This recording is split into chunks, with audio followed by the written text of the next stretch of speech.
transport network. Motor vehicles are the most common means of transport in Switzerland.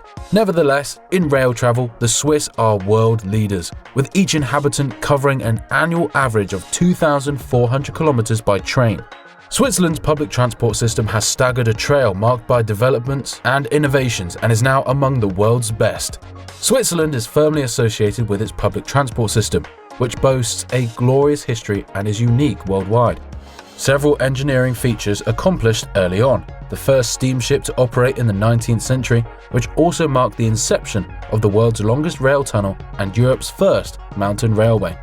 And the effort did not stop there. Switzerland continues to advance heavily in its public transport system, creating a way for cutting-edge innovations. Locals and tourists acknowledge that Swiss public transport offers a highly enjoyable experience, mixing innovation and tradition. On June 18, 1823, their journey started when the first Swiss steamship voyages across Lake Geneva and, a little later, Lake Lucerne. 4 decades later, Thomas Cook, the British pioneer of global travel, generated the package holiday that remains so popular today, marking another milestone in Swiss tourism history. In 1871, the Witznau-Rigi Railway, Europe's first mountain railway, starts operating. The famous 15-kilometer-long Gotthard Tunnel became operational in 1882, contributing an important north-south route through the Alps and access to renowned spa resorts such as Zermatt and St. Moritz. A short while later, some additional features succeeded. In the Bernese Oberland was the first cable car in Grindelwald in 1908 and the Jungfraujoch Railway inaugurating in 1912. At 3,454 meters above sea level, the Jungfraujoch still possesses Europe's highest altitude station. A century later, Switzerland grabbed another world record when it opened the Gotthard-based tunnel in 2016. Many in the past have felt Switzerland's pull, and the desire to explore the country continues unabated. The foundation stone for constructing the Swiss railway system laid abroad. By the time neighbouring countries had built quite advanced railway networks, Switzerland was still mostly reliant on road traffic. The Strasbourg-Basel Railway Company sprang the ball rolling in 1844 by creating a railway line from Strasbourg in Alsace to Basel. This drove the Swiss to try to catch up. The first plans in building railways in Switzerland had already been done in the 1820s.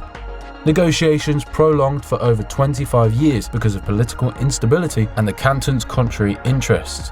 Merchants who viewed railways as a means to transport goods at lower cost supported the project. Simultaneously, local trades and business people who bothered about competition from cheaper products from other regions denied it. The merchant dominated. On the year 1847, the Swiss Northern Railway between Zurich and Baden was the first rail line built exclusively on Swiss territory. It was popularly recognized as the Spanish Bun Railway because Spanish buns from Baden's bakeries were a highly valued delicacy. Likewise, there were calls for the railways to nationalize in the early years of private railway development. In fact, the buyback question concerned federal politics for some time. Later, in 1883, the opportunity of abolishing the licenses of most railway companies revealed itself, but it took a long time for the Swiss people to choose freely. Not until February 20th, 1898, did they eventually give a ringing yes to renationalization. The Swiss Railways for the Swiss people pursued the campaign slogan at the time. So were the foundations designated for the Swiss Federal Railways, known in English by their German, French or Italian initials SBB, FFS or CFF.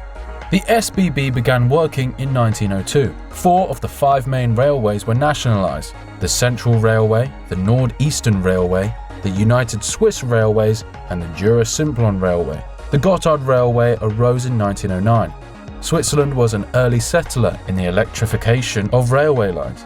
Coal for steam engines was in insufficient supply during the First World War. During the burst out of the Second World War, renewed coal shortages provoked the large-scale electrification of the SBB network.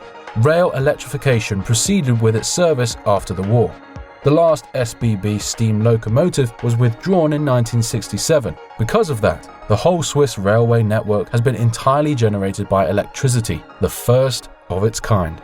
Without a doubt, Railway 2000 is the largest Swiss railway project in modern times. The Swiss electorate confirmed the project in 1987, tying the knot for 130 construction projects. Rail 2000 is designed to minimize travel times between all of Switzerland's hub stations within 1 hour. Trains depart the main stations just after the hour and the half hour to arrive at their stops to other hubs just before the hour or half hour, with the main stations operating as transport spiders in a compound system of railway hubs. This assures well-coordinated rail connections and shorter waiting times between trains. The stated objective of Rail 2000 was to make trains faster, more frequent, and more comfortable. The project proceeded to more direct connections between stations and higher speeds all over the rail network. Many railway lines were enhanced or newly built, minimizing travel times to under an hour on the main routes. The new Rail 2030 project aims to append new hubs, continuously minimizing travel times and increase passenger capacities. In 1958, the SBB began pushing its services with the slogan, "Those with brains take the train," which is as accurate today as it was then. The new rail is an essential part of Switzerland's sustainable transport policy, which focuses on shifting as much transalpine traffic as viable from the road to rail. The Swiss electorate voted for the project in various referendums and supported the construction of the NRLA by a clear majority in 1992. The NRLA gives new momentum to the shift from road to rail by presenting an effective alternative to road transport for passenger and cargo traffic through the Alps. By the road-to-rail policy, people can avoid around 800,000 journeys through the Alps by heavy goods vehicles each year. In the meantime, the railways have increased their market share to over 70% of goods transported. Notwithstanding the general growth in traffic, the number of HGV journeys made through the Alps has decreased. They were falling from 1.4 million in 2001 to around 900,000 in 2019. However, the target is to reduce this to a maximum of 650,000 HGV journeys per year. With the NRLA, Switzerland shows solidarity by ensuring the Alps' protection through the environmentally friendly handling of the flow of goods across Europe. 138 years after completing the legendary Gotthard Rail Tunnel, which is already a masterpiece in 1882, a new milestone has been achieved on the historic Gotthard route. The opening of the Sceneri-based tunnel on September 4, 2020 labels the completion of the century's construction project. The new rail link into the Alps forms the core of Europe's main north-south transportation route, stretching from Rotterdam to Genoa. Heading on from the Lochsberg and Gotthard base tunnels, this is the last piece of the jigsaw puzzle to finish the flat-track rail link through the Alps. Despite achieving so many technical features, Switzerland has continued to invest steadily in public transport development.